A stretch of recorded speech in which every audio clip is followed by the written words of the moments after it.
UPSC के student जो तैयारी कर रहे थे, आखिरकार प्लानिंग और एनओसी देने की जिम्मेदारी तो सभी अधिकारियों की है। दोस्तों, दिल्ली के अंदर राव आईएएस कोचिंग सेंटर के लाइब्रेरी में अचानक बहुत ज्यादा पानी घुसने से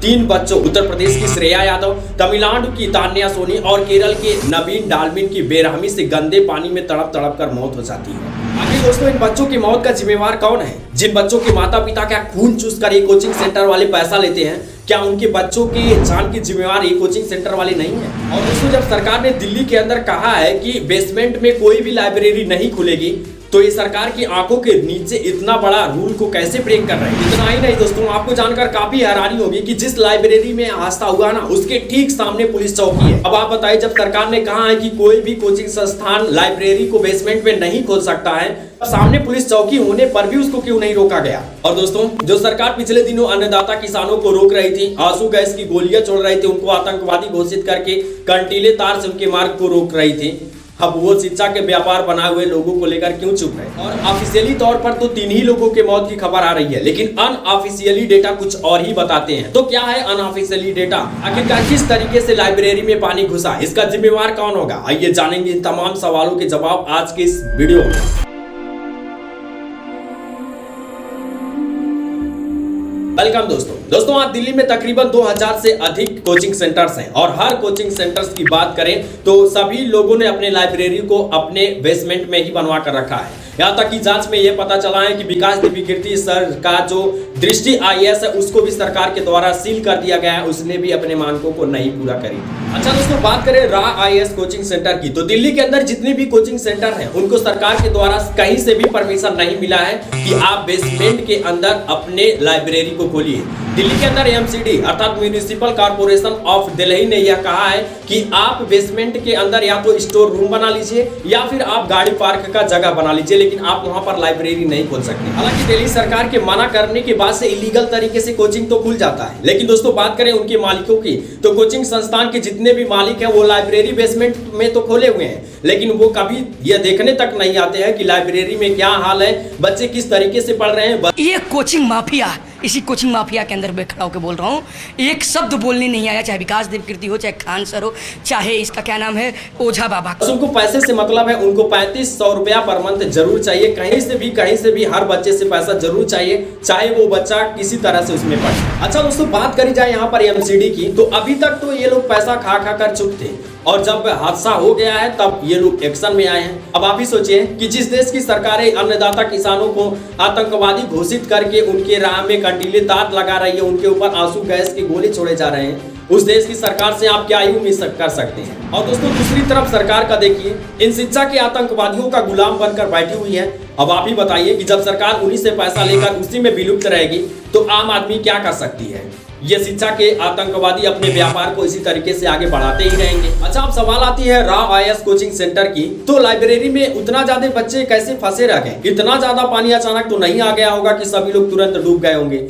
तो गुरु, इस सवाल का जवाब यह है कि वहां की जो भी लाइब्रेरी सेंटर है उसका एक नियम है। उसका नियम यह है कि आपको बायोमेट्रिक करके ही अंदर आपको जाने को मिलेगा, और आप बाहर आएंगे तो वहां पर एक मशीन लगा रहता है, आप उसको ऑन करेंगे, उसके बाद से आप बाहर आ जाएंगे और वो एंट्री एक एक करके होगी। तरह का बटन लगा हुआ है और बाहर फिंगरप्रिंट लगा हुआ है, यानी कि फिंगरप्रिंट जो आपका पहले स्कैन किया जाता है उसके बाद ही आप अंदर घुस सकते हैं। ये देख लीजिए। और जानकारी ये मिल रही है कि राव कोचिंग इंस्टीट्यूट जहां पर वो हादसा हुआ, वहां पर भी इसी तरह का फिंगरप्रिंट स्कैनर लगा हुआ था। आपको बता दूं कि पानी का बहाव इतना तेज था कि 2 से 3 मिनट में पूरा लाइब्रेरी 10 से 12 फीट पानी से भर गया।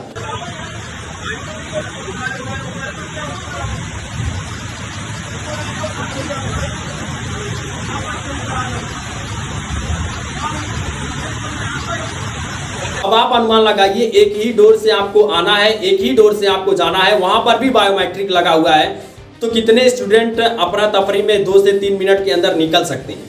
जितने ने निकलना चाहा उतनों ने निकला, लेकिन कुछ लोग उसमें फंस गए और पानी इतना ज्यादा गंदा था किसी को कुछ दिखाई तक नहीं दे रहा। अच्छा, अब आपका सवाल आता है कि पानी कैसे घुस गया लाइब्रेरी के अंदर? क्या आज तक उसमें पानी नहीं घुसा था? आज तक तो ये घटना नहीं देखने को मिली।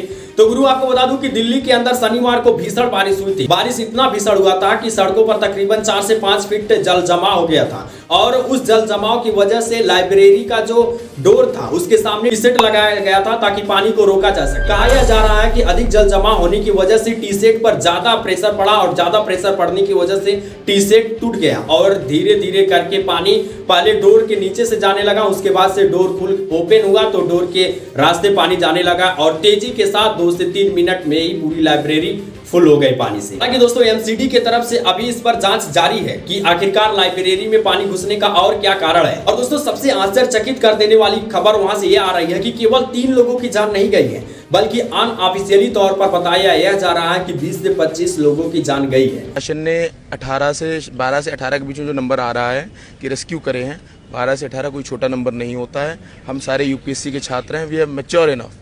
हम स्पष्टता से हम लोग उनसे जान लेंगे कि भाई क्या हुआ था, कितनी कैजुअलिटीज़ थी।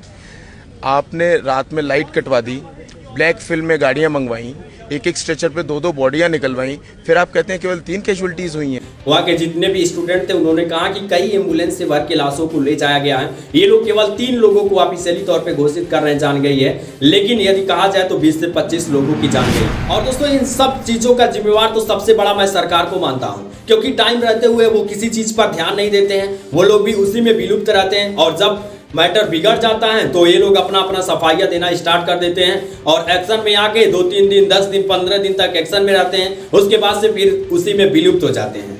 सबसे बड़ा जिम्मेवार मैं यहाँ सरकार को मानता हूँ, हालांकि आप किसको मानते हैं उसको कमेंट बॉक्स में बताइए। अच्छा आप बताओ, क्या ये शिक्षा माफिया इसी तरीके से बच्चों का जान लेते रहेंगे? आप कब तक चुप रहोगे? अरे जो अपने हक के लिए नहीं लड़ सकता है वो सबसे बड़ा कायर होता है। अरे अगर आप उन बच्चों के लिए कुछ भी नहीं कर सकते हैं ना, तो ये फोन आपके पास है, इस पे आपका हक है। फैला दो इन सभी खबरों को सबके पास, मांगो सरकार से जवाब कि आखिरकार ऐसा क्यों हुआ और पूछो उनसे आपके बहन बेटी भाइयों के साथ कब तक ऐसा होगा? कब तक कोई माता पिता अपने बच्चों को इस तरह के सोएंगे? आखिर कब तक ये चलेगा? कब तक ये शांत होगा?